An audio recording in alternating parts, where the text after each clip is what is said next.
Maladie la plus ancienne et la plus partagée, le cancer touche tous les êtres vivants, y compris les plantes, depuis la nuit des temps.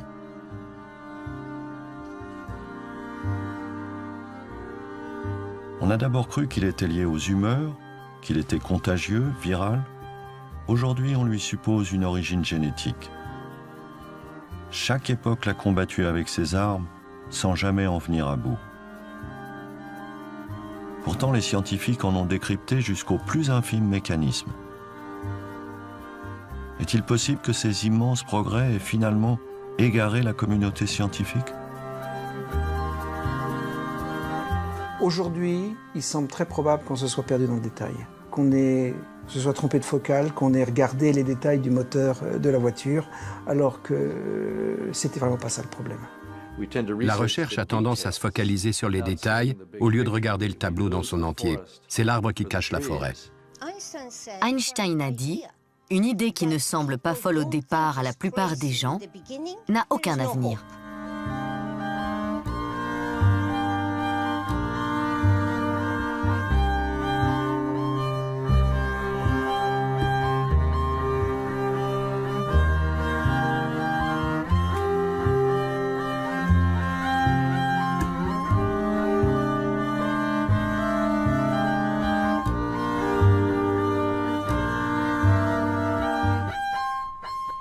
Time has come in America when the same kind of concentrated effort that split the atom and took man to the moon should be turned toward conquering this dread disease. Cela fait maintenant plus de 40 ans que la guerre contre le cancer a été déclarée par différents gouvernements. Le cancer ne sera pas vaincu en un jour, mais un jour, il le sera. Today I'm announcing we are directing $30 million of that new budget. Depuis, de réels progrès ont été enregistrés. On soigne, on dépiste et on prévient bien mieux que par le passé. La lutte contre le cancer s'est fixée comme objectif, comme Les ambition. cancers mortels dans les années 50 sont désormais curables à 70%. Mais ces incontestables succès sont finalement marginaux. En dépit des milliards investis dans la recherche depuis près d'un demi-siècle, la mortalité par cancer n'a pas chuté autant qu'on l'espérait. La maladie tue encore 8 millions de personnes chaque année. Mais connaît-on si bien cet ennemi ? Et d'abord, comment le définir ? Le cancer, c'est une prolifération dangereuse de certaines cellules dans le corps. Vous voyez, si tout se fait de façon harmonieuse, le corps grandit, c'est ce qui se passe chez l'enfant ou dans le développement embryonnaire. Ça, c'est une multiplication cellulaire, on va dire, normale, parce qu'elle est harmonieuse et coordonnée. Quand une prolifération cellulaire ne respecte pas cette harmonie, sort en gros du groupe, on appelle ça un cancer.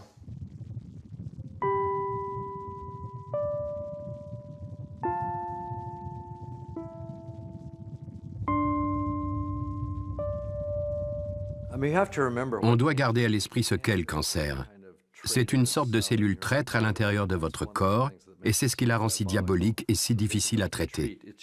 C'est votre propre chair, votre propre sang, devenu immortel. La cellule cancéreuse est une cellule immortelle.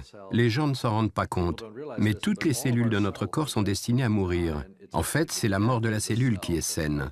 Une cellule se régénère à travers sa mort. Elle se renouvelle sans cesse. Mais quand une cellule reste vivante et continue de croître, on appelle ça le cancer. Mais d'où vient cette paradoxale explosion de vie qu'est le cancer ? Comment l'empêcher, la mettre sous contrôle ? Les premières thérapies ont été la chirurgie, utilisée dès le 19e siècle, et la radiothérapie mise au point au début du 20e. Elles ont pour cible les tumeurs, ces amas de cellules cancéreuses qui se forment au sein d'un organe. Mais ces thérapies n'empêchent pas la fuite de certaines cellules vers d'autres organes. Ces tumeurs secondaires, appelées métastases, sont bien souvent mortelles. Dans les années 50, une nouvelle arme apparaît pour enrayer cette progression fatale. 2 décembre 1943, l'aviation allemande bombarde le port de Bari, en Italie. Un bateau transportant 2000 bombes d'un gaz de combat mortel, le gaz moutarde, explose. Plus de 1000 personnes, civiles et militaires, meurent dans les mois suivants. Les médecins observent que le sang des personnes intoxiquées ne contient presque plus de globules blancs. Cet événement fait naître une idée dans l'esprit des chercheurs. Si ce gaz peut détruire des cellules, pourquoi ne pas utiliser des poisons similaires contre les cellules cancéreuses? C'est le début de la chimiothérapie. En quelques années, elle va permettre de guérir des cancers jusque-là incurables. Cependant, la chimiothérapie frappe fort et à l'aveugle. Elle tue les cellules malades, mais aussi les cellules saines. C'est la stratégie de la terre brûlée. Une thérapie épuisante pour l'organisme, dont les effets secondaires vont de la nausée à la perte de cheveux, l'anémie et autres dysfonctionnements immunitaires. De plus, si elle est efficace pour certains cancers, d'autres lui résistent sans que l'on comprenne pourquoi. L'approche par chimiothérapie des cancers a été uniquement pragmatique. On ne sait pas pourquoi telle tumeur répond spécifiquement à tel agent. Ce que nous avons suspecté, en tout cas, c'est de penser que l'action de la chimiothérapie était d'autant plus importante qu'elle agissait sur des cellules à développement rapide. C'est pour ça que les tumeurs pédiatriques ont été de bonnes cibles. Mais il s'avère que cette explication n'est pas suffisante. Donc, vous savez, on a fait des progrès, mais on n'a pas forcément compris pourquoi on faisait ces progrès. Malgré ces avancées thérapeutiques, le processus cancéreux garde bien des zones d'ombre. Dans les années 70, on croit enfin avoir percé l'énigme. Les chercheurs Harold Varmus et Michael Bishop observent pour la première fois que l'ennemi pourrait venir du noyau de nos cellules. Il serait même embusqué dans nos gènes. Cette découverte sera récompensée par un prix Nobel. Pour bien comprendre, il faut revenir au fondement de l'approche génétique. Elle postule que l'ADN contrôle tout dans notre corps. Le cancer proviendrait d'un dérèglement des codes régissant notre organisme. Avec un gène abîmé, muté, cassé, les cellules échappent au programme génétique. Si certaines cellules échappent à ce contrôle, ce qui est le cas du cancer, elles échappent au programme génétique.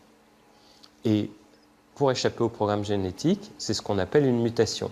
Elles modifient leur propre ADN est modifié, le système de contrôle est cassé, et elles échappent à ce contrôle par la génétique. Et c'est ce qu'on appelle aujourd'hui la théorie génétique ou la théorie mutationnelle du cancer, qui consiste à dire que le point de départ, l'origine du cancer, c'est des mutations qui surviennent dans les cellules cancéreuses.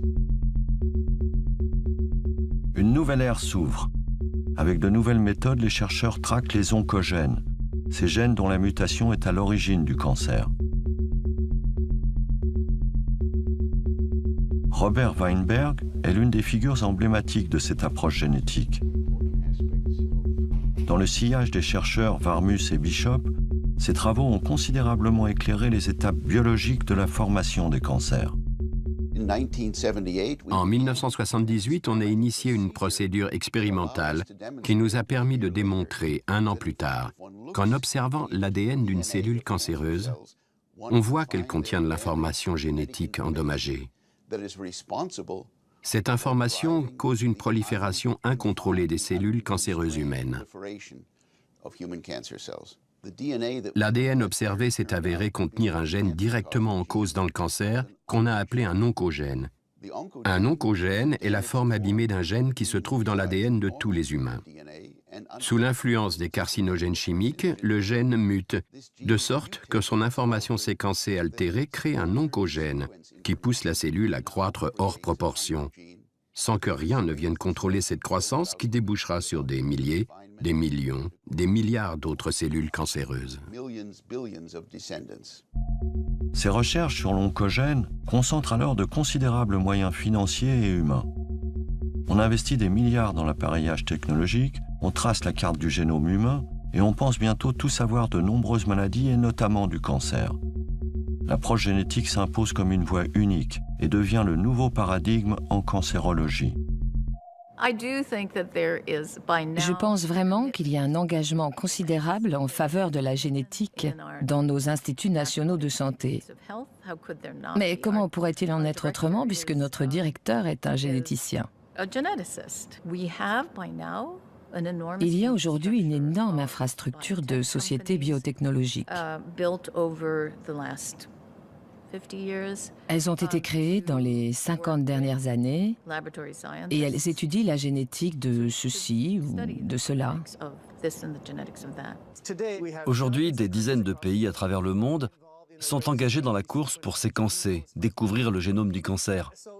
La connaissance du cancer progresse très rapidement, car nous comprenons la génétique et le génome, et nous pouvons établir le catalogue des mutations.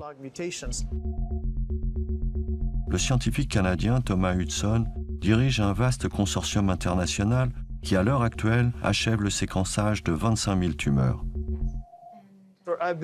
Le fait non seulement de découvrir les gènes du cancer, mais de comprendre rapidement leur biologie et surtout d'essayer de trouver des traitements pour les cancers majeurs, c'est devenu de la routine.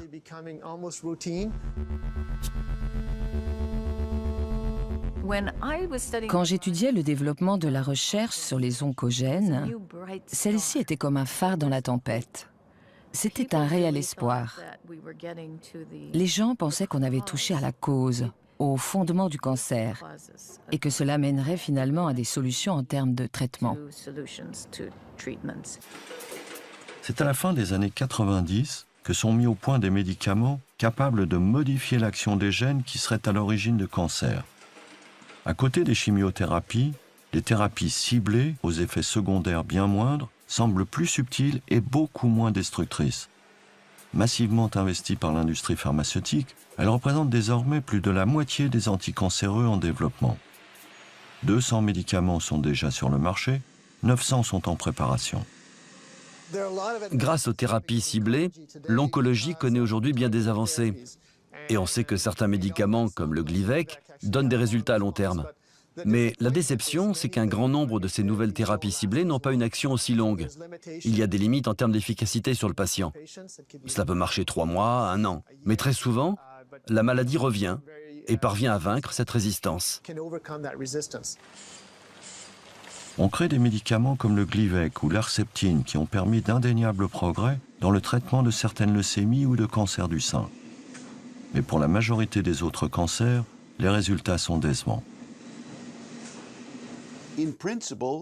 En principe et selon toute logique, une thérapie ciblée est plus prometteuse. Malheureusement, le résultat est que ce genre de thérapie marche à merveille, mais qu'après 6 ou 7 mois, les cellules cancéreuses trouvent une nouvelle manière de proliférer. Et ces cellules cancéreuses, nouvellement formées, ne sont plus affectées par le médicament donné à l'origine. Ce qui signifie que si on poussait le raisonnement jusqu'au bout, on irait jusqu'à une sorte d'événement qui serait sans fin, sans arriver réellement à la guérison. Je crois que c'est une des limites de la thérapie ciblée. Pourquoi la révolution génétique tarde-t-elle à accoucher de thérapies efficaces? Aujourd'hui, on estime que plus de 2000 gènes pourraient être impliqués dans différents cancers et le taux de mutation peut être 1000 fois plus élevé selon les tumeurs. Et plus on cherche, plus ça se complique. Notre défi majeur est d'interpréter le sens de ces données. J'ai pris part au projet Génome humain dans les années 90. Nous avons séquencé ce génome entier pendant 10 ans. Et on ne comprend toujours pas la plupart des gènes et des protéines, ni le fonctionnement des génomes. Nous cherchons encore à acquérir une technique fondamentale d'interprétation du génome. C'est le défi auquel est confrontée toute la communauté de scientifiques à travers le monde.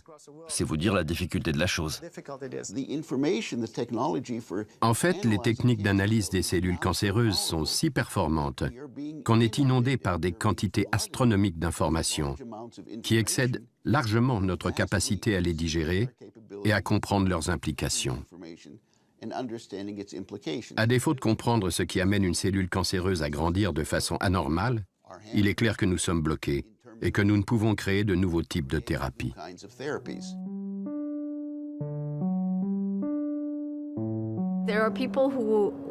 Il y a des gens qui, de manière très cynique, disent « Quand on a un marteau, tout problème devient clou. Ici, les clous, ce sont les gènes du cancer. Comme on a les outils de la génétique moléculaire, on peut aller taper sur ces gènes. Donc si on se pose la question, est-ce que c'est la meilleure manière d'étudier le cancer? La réponse est oui, en un sens, si on considère les outils dont les gens disposent. Mais est-ce que c'est la solution au problème du cancer?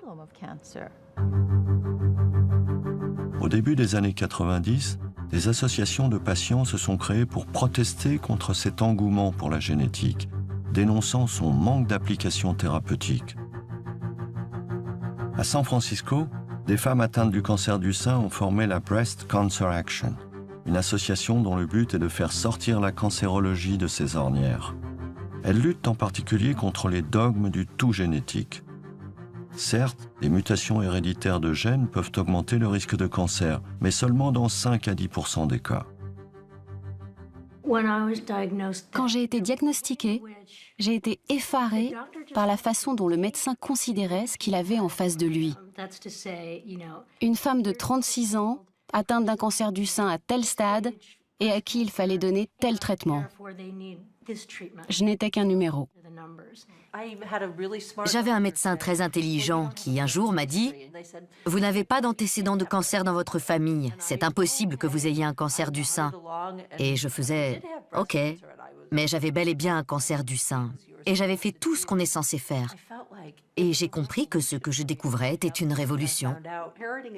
Hériter d'un gène ne veut pas forcément dire que l'on va avoir un cancer du sein. On doit vraiment se pencher sur les gènes héréditaires et les interactions avec l'environnement et comprendre pourquoi certains développent un cancer et d'autres non. Mais je crois que ces 10 ou 15 dernières années, on s'est presque exclusivement concentré sur la génétique. Et je le vois pour d'autres maladies qu'on attribue à certains gènes qu'on a identifiés et que les malades ont en commun.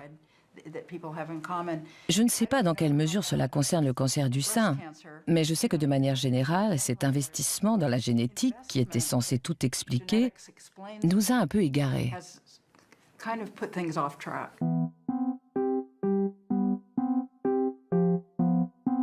Est-il possible que la communauté scientifique se soit finalement engagée dans une impasse?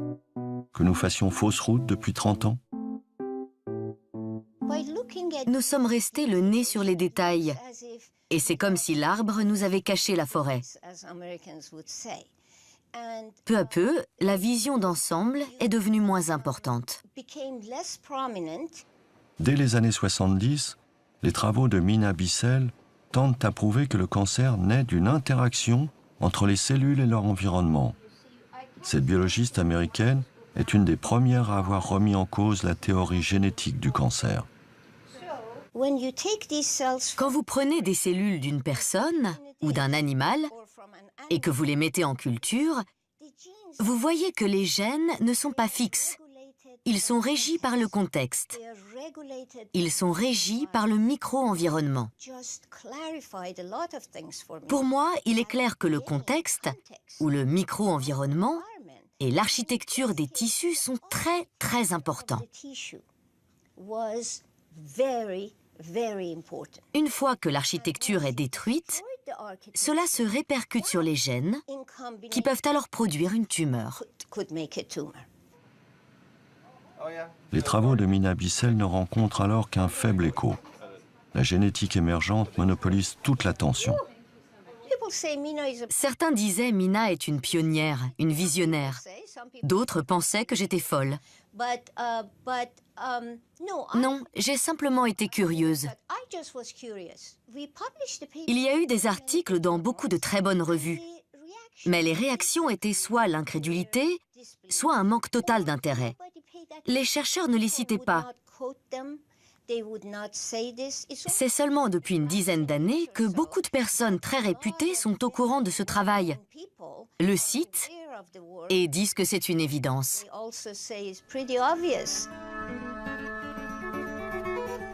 Pour comprendre le cancer, faudrait-il alors changer de focale? Envisager la cellule dans ses relations avec son environnement? Considérer la façon dont elle respire, se nourrit, se développe? L'observer comme on observerait un animal ou une plante évoluant au sein d'un écosystème?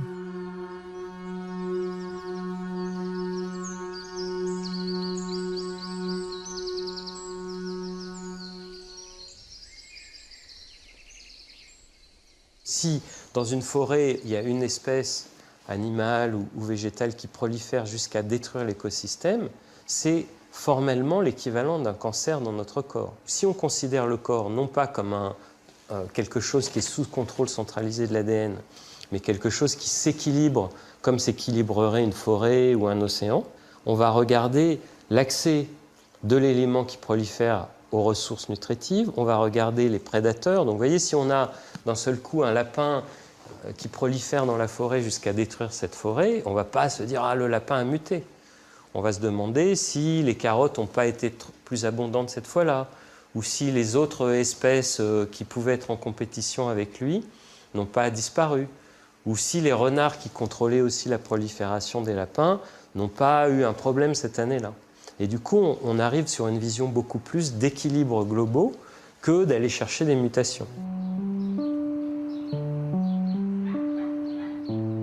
Le cancérologue Laurent Schwartz propose lui aussi d'adopter une vision plus globale. Afin de mieux comprendre la cellule cancéreuse, il faut s'intéresser à ses ressources et à la manière dont elle les utilise. C'est ce qu'on appelle le métabolisme. La cellule est un organe vivant. Une petite cellule humaine, vous la prélevez, vous la mettez dans un bon environnement, dans un milieu avec un peu d'eau, de sang et de ce qu'il faut, elle va pousser. Elle va capter de la nourriture, elle va la digérer, elle va survivre. Pour ça, elle utilise des gènes, des enzymes et ainsi de suite. La cellule cancéreuse, c'est la même chose. Elle capte de la nourriture, elle se développe, et elle utilise des enzymes. Ce qui est clair, c'est qu'une cellule, pour qu'elle se divise, il faut qu'elle grossisse.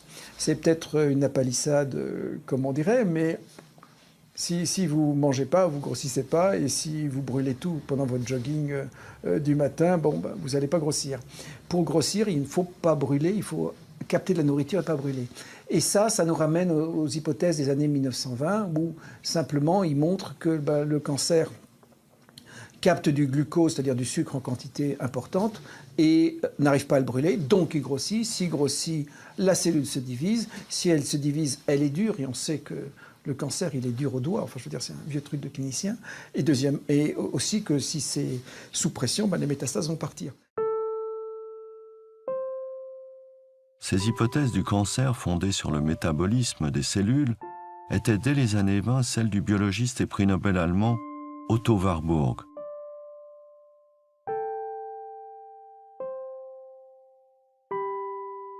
Alle Krebszellen, welches auch die entfernten Krebsursachen sein mögen, sind ausnahmslos als gärende Körperzellen erkannt worden, die also die letzte und allgemeine Ursache des Krebses sind. Pour Otto Warburg, le métabolisme a un rôle clé dans l'apparition du cancer. Il renvoie à la façon dont nos cellules se nourrissent et à la façon dont elles digèrent ou pas le sucre, le gras et les protéines qu'elles absorbent. La cellule normale capte par exemple le glucose, le dégrade une première fois, puis le transforme au sein des mitochondries, qui sont les poumons de nos cellules. Pour cela, elle a besoin d'oxygène. Quand tout fonctionne, les nutriments sont brûlés et transformés en énergie. La cellule cancéreuse, elle, se comporte comme si elle était privée d'oxygène. Sans oxygène, elle ne parvient pas à brûler le glucose et en tire très peu d'énergie. Pour compenser, elle en consomme des quantités accrues qu'elle ne parvient toujours pas à digérer. Ce faisant, elle fermente et se divise alors sans cesse. C'est ce qu'on appelle l'effet Warburg.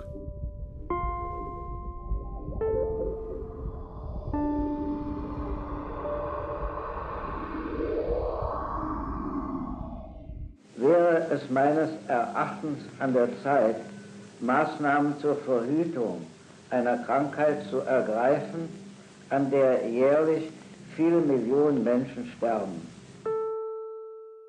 Les travaux d'Otto Warburg, bien que récompensés par un prix Nobel, ont fini aux oubliettes. Protégé par Hitler, dont la phobie du cancer est bien connue, l'histoire s'est chargée de lui faire payer son pacte avec le diable.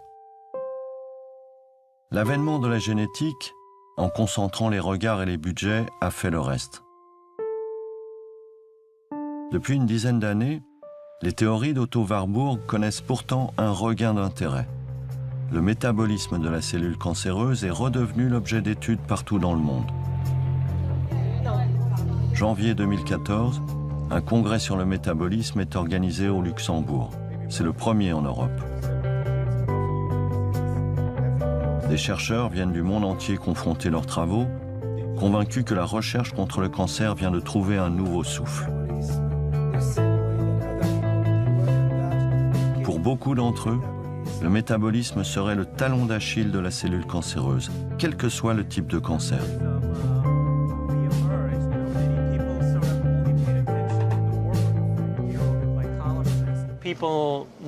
Les gens comme moi se sont dit qu'au lieu de s'attacher uniquement à ces modifications génétiques et d'accorder autant d'importance à toutes ces analyses bioinformatiques et au séquençage intensif, on devrait plutôt prendre du recul et réfléchir différemment au cancer. Le chercheur américain Navdeep Chandel a commencé à s'intéresser au métabolisme alors qu'il était encore étudiant à la fin des années 90. À l'époque, tous les regards sont tournés vers la génétique, mais c'est cette piste, selon lui négligée, qui retient son attention. Étudier le métabolisme du cancer est une de ces alternatives. Maintenant, on n'étudie plus les gènes, on regarde les voies métaboliques. Et d'ailleurs, on les connaît depuis 50 ans. Pas besoin de découvrir quoi que ce soit de nouveau. Bon, il y a bien encore de petites choses à découvrir dans le métabolisme, mais globalement, la cartographie des voies métaboliques est déjà faite. Ce qu'il faut faire, c'est revenir en arrière pour voir comment elles se reconnectent dans un contexte cancéreux. Ces voies métaboliques sont un bien meilleur objet d'étude que tout ce qui se trouve dans le noyau de la cellule. C'est mon avis en tout cas. Si les mutations génétiques ne sont plus l'événement premier mais secondaire du cancer, qu'est-ce qui le provoque? Sur quoi pouvons-nous concentrer nos efforts pour faire reculer la maladie ou prévenir son apparition? Il y a des tas de moyens de réduire le cancer. L'un d'eux serait de combattre l'obésité. L'obésité est le pire facteur de risque de cancer. L'une des choses que je conseille, c'est de réduire l'apport en sucre. Le métabolisme est lié à beaucoup de facteurs et l'obésité en fait partie. Et la pire chose, par exemple aux États-Unis, c'est cette obésité omniprésente, parce que les gens ne mangent pas selon les besoins de leur corps. On pourrait réduire la quantité de cancer dans le monde si les gens consommaient plus de fibres, moins de sucre, moins de mauvaise graisse. Le cancer n'est-il alors qu'une question d'alimentation? Ce serait trop simple, car l'alimentation de nos cellules ne se limite pas à ce que nous mangeons. Leur métabolisme obéit à d'autres facteurs. Pour le cancer de l'adulte, très fréquemment, il y a une phase inflammatoire. Alors ça s'appelle l'alcoolisme, qui vous donne une hépatite, le foie qui grossit, une cirrhose, le cancer du foie. Le tabagisme chronique, comme si j'allais fumer, qui donne la bronchite chronique, la toux et le cancer du poumon. Il y a cette séquence que l'on retrouve pratiquement tout le temps, qui est inflammation, fibrose, cancer. La cellule, si elle survit, elle est gorgée de nourriture. Et l'inflammation, c'est un changement du métabolisme par une entrée violente et massive de nourriture qui arrive pour la cellule. Et ça, eh ben, la cellule, elle ne le vit pas toujours très bien, parce que souvent il y a une partie des cellules qui meurent, et celles qui sont violemment gorgées de nourriture, elles vont changer de mode de vie, et elles vont se mettre à proliférer. Le métabolisme est très sensible aux changements. Il peut détecter les changements dans le régime alimentaire, dans l'environnement, et même parfois dans le mode de vie. Si on a les mêmes gènes depuis 10 000 ans, et que ce qui change, c'est le régime alimentaire, l'environnement et les habitudes de vie, le premier élément qui va refléter ces changements de régime, d'environnement ou de mode de vie, c'est le métabolisme. Il va ensuite influer sur les gènes, puis les gènes vont impulser la maladie. C'est cela le nouveau paradigme. Qui dit nouveau paradigme dit aussi nouvelle approche thérapeutique. Mais comment agir sur le métabolisme des cellules cancéreuses, les empêcher de proliférer? Par quel traitement? Il y a différentes façons de changer le métabolisme tumoral, de l'améliorer. Il y a les voies de régime, c'est-à-dire vous diminuez la quantité de glucose que vous mangez, vous diminuez la quantité de nourriture en général. C'est une voie. Elle est somme toute très peu testée. Beaucoup de gens le font, mais il n'y a pratiquement pas d'essai classique au carré tel que les scientifiques l'aiment bien. L'autre façon, c'est de jouer sur les médicaments qui rentrent là-dedans, dans ces circuits-là. C'est l'attitude que nous, on a préférée parce qu'elle est beaucoup plus facilement étudiable. Le professeur Navdeep Chandel est convaincu que des molécules déjà connues et prescrites dans d'autres indications pourraient s'avérer efficaces contre le cancer. Une centaine de médicaments pourraient d'ores et déjà être utilisés, car ils auraient un effet sur la capacité des cellules à dégrader le glucose.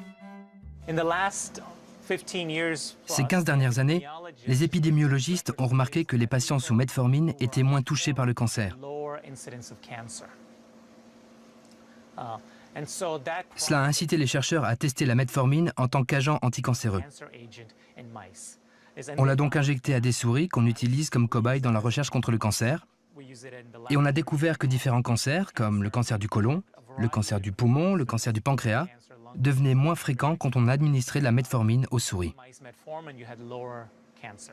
C'était bon signe. La metformine est un antidiabétique commercialisé depuis la fin des années 60. En quoi pourrait-elle contribuer à lutter contre le cancer?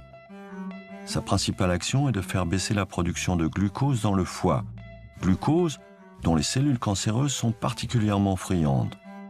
La metformine aurait donc en quelque sorte pour action de leur couper les vivres, les empêchant de proliférer.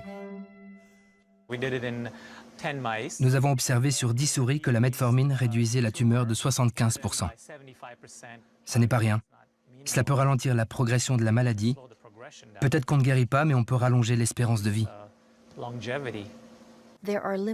Il y a des limites aux expériences faites dans les boîtes de pétri ou sur les animaux.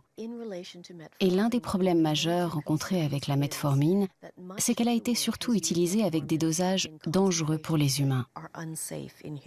Donc il est très difficile de transférer ce travail en milieu clinique. C'est pourtant le pari que s'est lancé Pamela Goodwin. Cette chercheuse canadienne supervise une étude clinique couvrant le Canada, les États-Unis et la Suisse. 3600 femmes atteintes de cancer du sein y participent. Depuis 2013, elles prennent en plus de leur traitement standard 2 pilules de metformine chaque jour. Les effets seront évalués en 2017. Le but de cette étude est de voir si le fait d'ajouter la metformine au traitement standard du cancer du sein va diminuer la mortalité chez les femmes qui en sont atteintes. Plus d'1 million de femmes dans le monde développent un cancer du sein chaque année. Près de la moitié en meurt. Pourtant, tester un ancien médicament comme la metformine, potentiellement efficace, a été un long combat. Il a fallu 10 ans à Pamela Goodwin pour réunir les fonds nécessaires à cette étude. Quand des scientifiques comme moi ou d'autres s'intéressent à la metformine et veulent développer un médicament déjà disponible sur le marché en tant que traitement anti-cancer, c'est très difficile. Beaucoup de scientifiques qui travaillent sur d'autres molécules et qui sont confrontés au même problème n'ont pas réussi à finaliser leur étude. Je pense que notre société dans son ensemble doit s'atteler à ce problème. Si la metformine se révèle efficace pour lutter contre le cancer du sein, on estime que le traitement coûtera à peu près $200 par patient pour une étude de 5 ans. C'est très peu, comparé aux 50 000, ou 70 000, 75 000, 100 000 $ que coûtent certains nouveaux traitements. Et le plus important, c'est que ce médicament peut être utilisé dans le monde entier. Il ne coûte pas cher, n'est pas toxique et on le prend oralement, c'est une pilule. Pour le meilleur comme pour le pire, l'essentiel du travail de recherche est mené par les sociétés pharmaceutiques. Ces sociétés apportent une contribution énorme à la recherche contre le cancer. Mais elles se concentrent sur des médicaments qui sortent de leur laboratoire et avec lesquels il y a du profit à faire.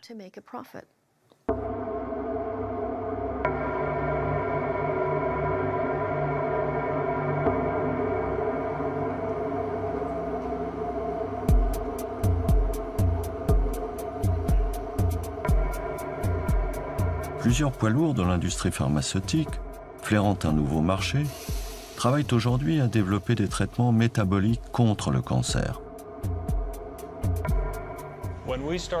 Lorsque nous avons fondé la société en 2002, en privilégiant l'approche métabolique, nous faisions partie des 20 ou peut-être des 40 personnes qui avaient entendu parler d'Otto Warburg.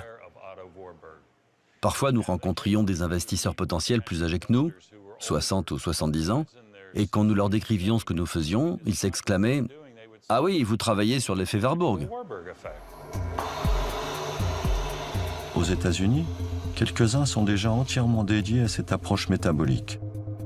Parmi eux, le laboratoire Threshold Pharmaceuticals, situé dans la banlieue de San Francisco. L'idée est donc que si on pouvait développer une thérapie efficace qui cible l'effet Warburg, on obtiendrait un traitement capable de ratisser assez large. On pourrait soigner un nombre plus important de cancers qu'avec les thérapies ciblées. Threshold Pharmaceuticals teste un nouveau médicament dans plusieurs pays, le TH302. En Allemagne, le cancérologue Peter Onnenberger l'utilise sur une dizaine de patients atteints de cancer grave avec des tumeurs disséminées. L'essai vise à mesurer l'efficacité de l'ajout du TH302 aux autres thérapies. Il s'agit d'une étude de phase 2 avec un nouveau médicament, le TH302. Cette thérapie se fonde sur une molécule spécifique qui agit sur la tumeur de l'intérieur.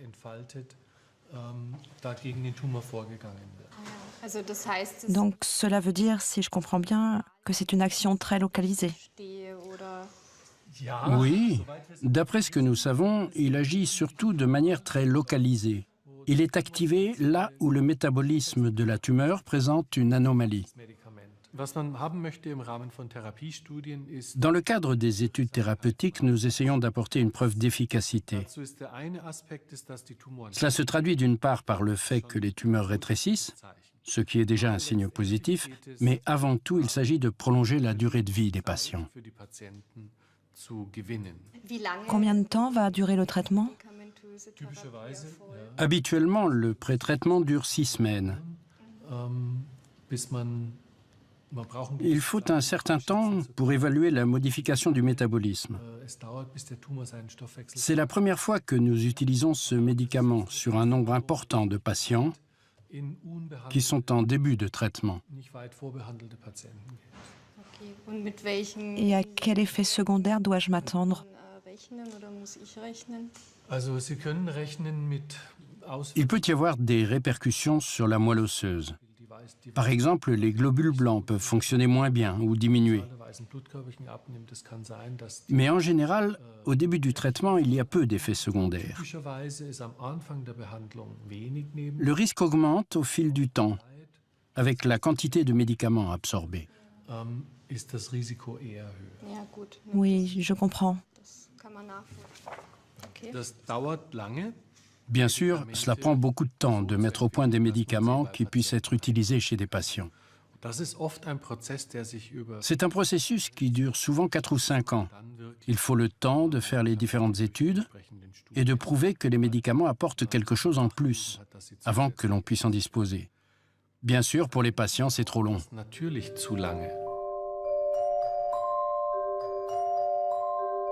À cause du temps très long que demande la mise sur le marché d'un nouveau médicament, beaucoup de malades n'ont que peu d'espoir d'essayer un nouveau traitement, même si celui-ci a de bonnes chances de prolonger leur durée de vie.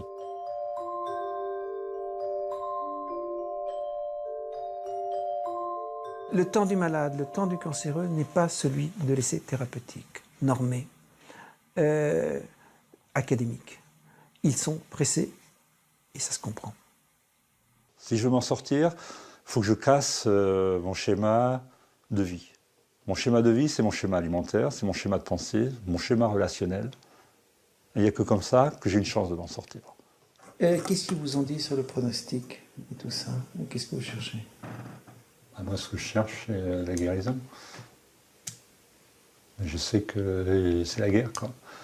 Donc, pour moi, Ils m'ont dit, on va vous faire un traitement d'abord 3 mois, on va voir. Donc je leur ai demandé les chances. Donc le médecin m'a dit 30% de chances que la tumeur régresse, 30% de chances qu'elle se stabilise, 30% de chances que ce soit inefficace. Depuis 2009 et des essais encourageants sur des souris, le docteur Laurent Schwartz pense qu'une combinaison de médicaments, dont la metformine, déjà commercialisée pour d'autres maladies, pourrait agir sur le métabolisme. Leur coût est modique, les effets secondaires connus, et leur utilisation combinée les rendrait plus efficaces. Ça permet de rentrer dans la mitochondrie, de rouvrir la porte pour être brûlé. Pourtant, en dépit de ces multiples demandes, il n'a pas obtenu les financements ni les autorisations pour mener des essais cliniques sur les patients. Tout ce qu'on a fait a été publié de nombreuses fois dans des revues internationales reconnues, et il n'y a eu aucun écho. Et je me suis dit qu'à un moment, il fallait que j'écrive ce que je pensais, et que je l'écrive dans un livre, et les malades sont venus. Et comme eux, ceux qui m'avaient contacté savaient qu'ils étaient condamnés à très brève échéance, je ne pouvais que les informer de ce que je pensais avoir une chance, de les aider. Quand on t'a annoncé la maladie, comment ça s'est passé? Comment tu as réagi? Qu'est-ce que ça t'a fait? Eh bien, d'abord, on a... Parmi les malades volontaires pour ce traitement expérimental, des membres de l'association Face au cancer ensemble, installée à Nantes. Et quand je suis revenu chez moi, j'ai dit à ma femme, mais dans 15 jours, je ne serai plus là, parce que c'est pas possible. Les essais que l'on a faits sont du traitement compassionnel. Le médecin est pris entre deux feux, deux lois. La première, c'est... les essais sont extrêmement structurés. Et la deuxièmement, c'est l'assistance à personne en danger. Et on a le droit de prescrire dans des cas où les gens sont en danger. Mon expérience à moi, c'est que moi, je suis dans le cancer depuis 14 ans. J'ai 5 récidives. J'ai eu, vous le savez bien, 6 opérations. J'ai subi 2 fois la radiothérapie, c'est-à-dire 2 fois plus que la dose légalement permise. J'ai plus le droit d'en avoir. Les chimiothérapies, j'ai eu 3 fois des parcours plus ou moins longs de chimiothérapie. Je suis devenu résistant un peu à tout. La dernière fois, ça m'a fusillé. Je suis rentré ici pour mourir à mi-traitement, quoi. Puis vous me voyez aujourd'hui, je peux faire le clown, hein. je peux encore faire le clown. Hein. Eh bien, au bout de le 8 janvier, c'est-à-dire au bout de 8 jours du protocole Schwartz, le marqueur ACE du cancer s'était cassé la figure. Voilà les copains, les copines, ce que je voulais vous montrer. Là, ça a commencé à monter, puis ici, ça s'est accéléré, la remontée. Et là, j'ai fait intervenir la molécule supplémentaire du docteur Schwartz. Et la troisième molécule que j'ai mis là, tac, mon truc est reparti à la descente. Cette analyse-là est d'avant-hier, lundi soir. C'est vrai, bon, moi je vais pas faire voir mes graphiques, qui sont à peu près la même chose que toi. C'est-à-dire que bon, j'avais un marqueur qui montait régulièrement, puis dès l'instant que j'ai commencé à prendre son traitement, bah, ça s'est mis à replonger, quoi. Et donc maintenant, mon marqueur, pour l'instant, se stabilise à la limite haute de la normale. Ce qui me fait dire des fois que je suis guéri, quoi. Puisque je suis dans la norme, hein, bon, c'est pour histoire de... Voilà. Et pour moi, c'est vrai que ça a été une ouverture parce que je supportais de plus en plus mal aussi les chimios, quoi. Elles me déglinguaient complètement, quoi. Le traitement prescrit par le docteur Schwartz est-il le miracle attendu? Lui-même se garde bien de tirer des conclusions quant à une possible et durable guérison. Actuellement, on a en suivi, soit par moi, soit par d'autres, plus d'une centaine de malades.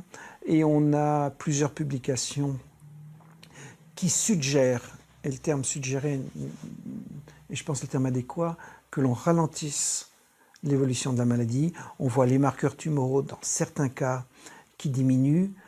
Certains cas sont du domaine du miracle. La majorité, c'est malheureusement un effet transitoire. Et je ne comprends pas pourquoi l'effet n'est que transitoire, c'est-à-dire il s'améliore, il rechute après.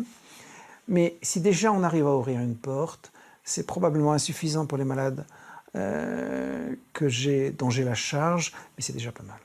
Évidemment que se pose la question dans ce que l'on a, qui n'est de loin pas parfait, de l'amélioration de ce qu'on a, que de combiner ça avec la chimio, c'est probablement... ça rend service, que probablement il y a d'autres molécules à mettre en même temps, et que très clairement, on n'a qu'une partie du tableau. Je pense qu'il ne faut pas compter sur une éradication définitive du cancer. Cette vision des choses ne va pas être très populaire, mais elle est réaliste. Mon but, c'est de réduire les conséquences du cancer autant que possible, de gérer la maladie avec les traitements les moins toxiques possibles, afin de prolonger la vie autant que faire se peut. Que ces médicaments soient nouveaux ou anciens, leur efficacité reste incertaine. L'approche métabolique risque-t-elle alors de se heurter aux mêmes limites que les autres thérapies anticancéreuses? On ne peut pas rester à la surface des événements, penser que les choses sont simples, penser que le cancer est un problème qu'on va résoudre avec 3 ou 4 médicaments. On a l'impression d'avancer et qu'au fur et à mesure qu'on avance, on ouvre des espèces de boîtes noires, on fait rentrer la lumière, mais la lumière permet de voir qu'il y a une autre boîte noire un petit peu plus loin. Avec ce nouveau concept qui est de considérer que le métabolisme est très important, il ne faut pas tomber dans nos excès de simplification qui pourraient nous conduire peut-être à le même type de désagrément ou de désillusion que nous avons eu dans les précédents paradigmes. Il est important de pouvoir faire les essais adéquats. Et ces essais doivent être de grande ampleur, bien plus que ceux qu'on est en train de mener qui ne portent que sur 3600 patientes. On pourrait faire ces études sur des dizaines de milliers d'individus. Pourquoi tarde-t-on autant à lancer de véritables essais cliniques d'envergure sur ces médicaments? Il est possible qu'au cours des dernières décennies, les agences de financement qui ont encouragé la recherche génétique contre le cancer aient aussi découragé et ralenti la recherche dans d'autres domaines. Si quelqu'un avait fait une demande de subvention pour étudier le métabolisme il y a 20 ans, il aurait eu de grandes difficultés à justifier le fait de vouloir travailler sur ce sujet. Le gouvernement doit établir un programme spécial d'études du métabolisme sur au moins 20 ans. Je le dis sérieusement. Les gens au gouvernement ne comptent pas parmi eux suffisamment de personnes aptes à évaluer le métabolisme. Il faudrait qu'ils disent, voilà, nous affectons une partie du budget au métabolisme, nous comptons sur les gens qui s'y connaissent pour prendre les décisions et nous allons encourager d'autres chercheurs à s'y intéresser. Mais j'ai bien peur que pour le moment, il y ait un certain conservatisme. Et il n'y a pas beaucoup d'argent, alors qu'il y a beaucoup de scientifiques. Ils veulent des articles, des réponses rapides. Il y a une énorme compétition. Et le genre d'expérience que nous réalisons prend du temps. Mais je suis exceptionnellement têtue. Peu de gens sont aussi têtus que moi. Il faut des gens qui aient le courage de leurs convictions. Je pense qu'il ne faut pas renoncer à une approche empirique pour ça. Vous voyez, on a construit des bateaux bien avant de comprendre la mécanique des fluides qui permettait aux bateaux de flotter et avancer. Mais de la même façon, en cancérologie, il ne faut pas renoncer à l'empirisme, aux essais. C'est le travail des médecins. Vous voyez, on fait des progrès énormes dans le traitement du cancer, sans y comprendre grand-chose jusqu'à présent. Et pourtant, on a énormément progressé par une approche empirique, par des essais, des erreurs, des observations. Et on peut espérer que ça va continuer et qu'on améliorera nos performances portées par une meilleure compréhension de ce qui se passe. Quand la science est suffisamment sûre d'elle et que la communauté scientifique considère qu'il est légitime de tester les bénéfices de tel ou tel médicament, on devrait faciliter la mise en place de nouvelles études et donner aux chercheurs les financements dont ils ont besoin. C'est cela le défi dans ce domaine. Et ce n'est pas un défi scientifique, mais un défi sociétal.